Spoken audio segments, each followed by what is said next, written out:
दिल्ली के सभी दिव्यांग, विधवा, वृद्धावस्था, पारिवारिक लाभ योजना वाले सभी लाभार्थियों को एक महत्वपूर्ण सूचना, एक बहुत महत्वपूर्ण जानकारी जो मैं आपको बताना चाह रहा हूं वीडियो की शुरुआत में, सुनिए ध्यान से।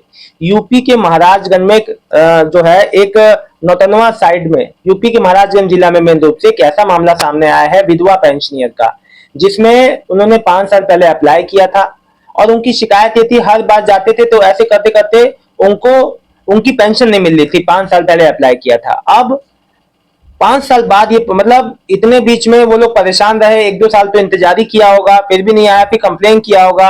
धीरे धीरे अब जाके पता चला है कि वो पेंशन उनके खाते में ना आके किसी और के खाते में क्रेडिट हो रही थी। सोचो, डीबीटी वो माध्यम है जो सबसे सुरक्षित माध्यम, सरकार ने डीबीटी का इजाद इसीलिए किया था ताकि उचित जिसका जो लाभार्थी है, जो दिव्यांग है, विधवा है, वृद्धावस्था है, उसी के खाते में, उसी के नाम पे, उसी के खाते में पेंशन जाए। लेकिन ये ऐसी गड़बड़ी है जिसमें कहीं ना कहीं विभाग पे भी समस्या, कि विभाग में भी ऐसी कोई ना कोई विभाग की ओर से कहीं ना कहीं लापरवाही होगी, तभी तो ऐसा हुआ है। तो ऐसा कोई भी जिले में, कोई भी स्टेट में हो सकता है। अगर आपको जो पेंशन विभाग कहता है आपकी पेंशन यहाँ से रिलीज हो गई, आपके खाते में नहीं आ रही, तो या तो आप अपने बैंक अकाउंट को चेक कराइए। अगर वहां कहता है कि डीबीटी एनपीसीआई भी सही है, तो जरूर आप ये पेंशन ऑफिस में जांच कराया करो कि मेरी पेंशन मेरे ही खाते में जा रही है कि किसी और के खाते में क्रेडिट हो रही है। क्योंकि ऐसा अगर हुआ है, ये ताजा आज का मामला है और ये कहीं भी हो सकता है फिर भारत में। तो इस चीज की, अपनी चीजों के प्रति थोड़ा जागरूक बनिए, क्योंकि एक ऐसी चीज अभी सामने आई है, हो सकता है और लोग के संग भी समस्याएं सामने आए, इसलिए सावधानी, सतर्कता बहुत जरूरी है। बहुत बहुत धन्यवाद। कोई भी बात हो, पूरा वीडियो आप लोग एंड तक देखिए। इस वीडियो में अपडेट बताया, लेकिन ये महत्वपूर्ण बात मैंने अलग से आपको इसलिए बता दी कि आपको अपनी चीजों के प्रति जागरूक रहना है। देखिए, जो तरह तरह से लोग जो है गलत करने का प्रयास करते हैं, लेकिन एक बात याद रखिएगा, सच हमेशा आगे रहता है। भले इस जो खामी का पता चला, अब इसमें जो लोग जो जो जिम्मेदार होंगे उनको तो जो होना होगा, लेकिन सोचिए 5 साल जो किसी को लाभ नहीं मिला, लाभ से वंचित हो गया, और किसी को वो लाभ मिल रहा था जिसको वो लाभ का अधिकारी नहीं है ना, जिसको मिलना चाहिए था उसको नहीं मिला, जिसको नहीं मिलना चाहिए था उसको मिल रहा था। तो ये बहुत बड़ी लापरवाही है। तो ये लापरवाही किसी और जिले, किसी और स्टेट में ना निकले, इसलिए सावधानी जरूरी है। अपनी चीजों के प्रति जागरूक रहें। धन्यवाद। पूरा वीडियो अंत तक देखिए। नमस्कार साथियों, दिल्ली के सभी नए पुराने दिव्यांग, विधवा, वृद्धावस्था, पारिवारिक लाभ योजना से जुड़े सभी लाभार्थियों का आज 28 जुलाई 2026 के एक नए वीडियो में आप सभी का स्वागत करता हूं। आशा करता हूं आप लोग बहुत अच्छे होंगे। साथियों, आप सभी को मैं एक बात बता दूं, मुख्य रूप से आप सभी का जो पेमेंट है, जिनका भी 1 महीना, 2 महीना, 4 महीना, 5 महीना या 6 महीना या उससे ज्यादा का अगर आपका पेंडिंग है, देखिए एक समय से अगर ज्यादा पेंडिंग होता है, जो 4, 5, 6 महीने वाले हैं, जिनका मार्च अप्रैल से 5 महीने का अधिकतर लोग का आ गया है, बहुत लोग का आना बाकी है, बहुत लोग का 2 महीने का बाकी है, जून जुलाई का, उनका भी एक साथ आ जाएगा, जिनका जुलाई का नहीं आया उनका इस महीने के अंत तक आ जाएगा।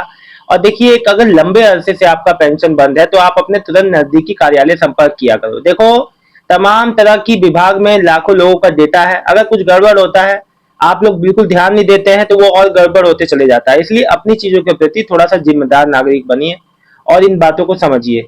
सरकार विभाग को ये करना चाहिए, समय पे पेंशन दे। सीएम रेखा गुप्ता जी से आग्रह है कि हमारे जो दिल्ली के जितने भी पेंशनियर हैं वो बहुत ज्यादा परेशान है, समय पे टाइम पे पेंशन नहीं आ पा रहा है, जिससे वो बहुत अपने आप को असहाय महसूस कर रहे हैं, क्योंकि पेंशन ही एकमात्र सहारा है जिनसे उनका जीवन चल रहा है। तो सभी समाज कल्याण विभाग के समस्त अधिकारियों से और माननीय सीएम रेखा गुप्ता जी से हाथ जोड़ के आग्रह करता हूं कि आप लोग समय पे पेंशन पहुंचाने की कृपा करें, क्योंकि पेंशन जो बेतरतीब तरीके से आ रहा है, कभी किसी का समय पे आ रहा है, किसी का 4 से 5-5 महीने पेंडिंग है, किसी का 3-4 महीने पेंडिंग है, किसी का 1 महीने का है, किसी का आया ही नहीं। तो जो ये तरीका है, वो तरीके से जो पेंशन आ रहा है, ये बहुत समस्याओं से घिरा हुआ है। मैं बस यही आग्रह करता हूं कि समय पे पेंशन देने की कृपा करें। और जितने भी लोग हैं जिन्होंने 6,000 वाली दिव्यांग पेंशन के लिए अप्लाई कर रखा है, मैं उनसे एक बात कहना चाहता हूं। देखिए, अगर आमतौर पे देखो, मैं आपको आज पूरी फिर से एक बार प्रक्रिया बताऊंगा। अधिकतर लोग कह रहे हैं सर हमारा पेंडिंग फॉर असेसमेंट है, कई लोग को जांच के लिए बुलाया जा चुका है, कई लोग का इसी बीच रिजेक्ट भी हो गया है। तो मैं देखो एक बात बता दूं, 6,000 वाली दिव्यांग पेंशन सबके अप्रूव नहीं होंगे, ये बात मैं पहले भी बता चुका था, आज भी बता रहा हूँ। इस बात को गांठ बांधोगे तभी समझ में आएगा। 6,000 वाली दिव्यांग पेंशन सबकी अप्रूवल नहीं होगी, इस बात का आप लोग समझिए, ठीक है ना। जब तक कोई भी आप एक बात मैं आप सिंपल आपको एक बात बता रहा हूं कि हर हर चीज का एक जो क्राइटेरिया है, शायद आप लोग अप्लाई करने से पहले क्राइटेरिया नहीं पढ़ते हैं, केवल उच्च दिव्यांगता वालों के लिए है। और पेंडिंग फॉर असेसमेंट या मेडिकल बोर्ड एग्जामिन जो करेगा आपको, वो ये तो देखेगा कि आप जो जो बंदा है या बंदी है कोई भी, वो हाई सपोर्ट नीड को जो क्राइटेरिया को फुलफिल करते हैं या नहीं। देखो, अब एक बात को समझो, ये आवेदन की जो प्रक्रिया होती है ना, आधार इसमें आपका सारी डॉक्यूमेंट लिए जाते हैं और आपके सारे डॉक्यूमेंट को मिलाया जाता है। आपका असेसमेंट बोर्ड आपका हाई सपोर्ट नीड वाला जो है, आपको जो समस्या है वो आकलन करता है कि आपको समस्या है भी या नहीं उस लेवल की। स्वीकृति के बाद, अप्रूवल के बाद नए लाभार्थी जो नाम जो है लाभार्थी सूची में शामिल कर लिया जाता है। इसके बाद डीबीटी के माध्यम से बैंक खाते में भेजा जाएगा। उससे पहले समाज कल्याण विभाग से फाइनल अप्रूवल भी मिलेगा, है ना। देखिए, एक बात आपको बता दूं, हर एक पूरा चेन सिस्टम है, एक पूरे चेन सिस्टम के तहत काम होता है। देखिए, आयुष्मान कार्ड के बारे में, ये तो मैंने आपको 6,000 वाली दिव्यांग पेंशन के बारे में बता दिया। देखो, अप्रूवल हो गया है अगर आपका 6,000 वाले में, तो आपका 60 या उससे ऊपर स्कोर आपको मिल गया है, तो फिर आप मान के चलो कि 1.5 से 2 महीने या इससे ज्यादा का समय भी लग सकता है पेमेंट आने में। अब बात कर लेता हूं मैं उन पेंशनियर की जिनकी जैसे कोई भी पेंशन अप्लाई किए थे, पहली की स्थानीय है लेकिन आ नहीं रही है, बाकी सबकी आ गई, आपका नहीं आया। तो बैंक में डीबीटी एनपीसीआई चेक करो, वहां सब कुछ सही है तो विभाग में जाओ, कारण पूछो, कारण स्पष्ट, जो जरूर आप लोग विभाग में जाते हो वहां अपनी सही से जानकारी नहीं ले पाते हो। मैंने कई बार लोगों को देखा है। आप अपनी चीजों के प्रति जागरूक नहीं रहोगे तो कौन जागरूक रहेगा, ये बताओ आप। मनोज चौधरी लिखते हैं, हम क्या लिख रहे हैं, करता ही है तो अप्लाई नहीं होता है क्या? 6,000 वाले तो कैसे होगा अप्लाई? देखिए, 6,000 वाली पेंशन के लिए अप्लाई दिव्यांग है, जो जो दिव्यांग है वही, जिसको उच्च दिव्यांगता है वही अप्लाई कर सकता है। शहरी मल्होत्रा, भाई मेरी जुलाई जो दिव्यांग पेंशन नहीं आई है 6,000 वाली, पेंडिंग फॉर असेसमेंट आ रहा है, कोई मैसेज या कॉल नहीं आया। इंतजार करो भाई, सबका एक बार एक सबका एक बार नहीं में, एक बार में नहीं आएगा, धीरे धीरे करके आएगा। फरहा फरहत सुल्ताना लिख रही, मेरी मार्च से नहीं आई। मार्च नहीं, अप्रैल से कहो ना, अप्रैल से नहीं है। अच्छा सॉरी, अरे सॉरी, आपका दिल्ली का है ना। अच्छा, मार्च से नहीं आया है, मार्च अप्रैल मई जून जुलाई, मतलब आपका 5 महीने का नहीं आया है। दिल्ली की जिन माताओं बहनों का, जिन दिव्यांगजन का 5 महीने का नहीं आया है, ये विभागीय कमी है और वहीं से दिक्कत है, आपकी ओर से कोई दिक्कत नहीं है। कुसुम देवी जी, सर देखिए बहन, या तो इस महीने के अंत तक आएगा, नहीं तो अगले महीने के पहले हफ्ते में, दूसरे हफ्ते तक आपका इकट्ठा आ जाएगा, या तो कुछ भाग अभी मिलेगा, कुछ भाग अगले बाद में मिलेगा। आप घबराओ मत, पेमेंट आ जाएगा। कुसुम लता देवी जी, सर मेरा बेटा बैंक में है, अगर मैं आयुष्मान कार्ड नहीं बनवाऊंगी तो पेंशन नहीं मिलेगी, आंगनबाड़ी वाली बोल रही है।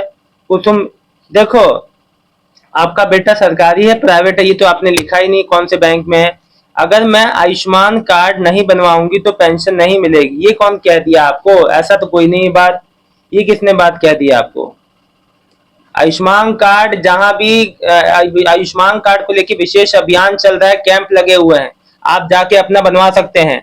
मीना भाटी जी, दिल्ली की सरकार की पेंशन बढ़ा के पैसे रो रो कर देखिए, अब पेंशन कैसे देगी, किस हिसाब से देगी, कब तक देगी सरकार, इसका अभी कोई आकलन, कोई जानकारी नहीं आई है।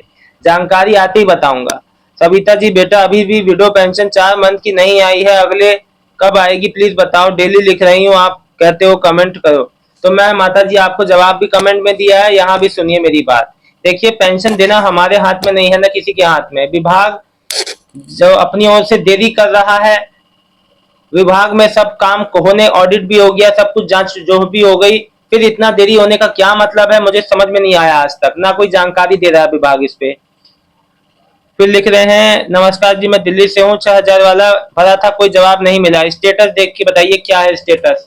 अगर स्टेटस कुछ ना समझ में आए तो सीधे अपने नजदीकी कार्यालय संपर्क करना।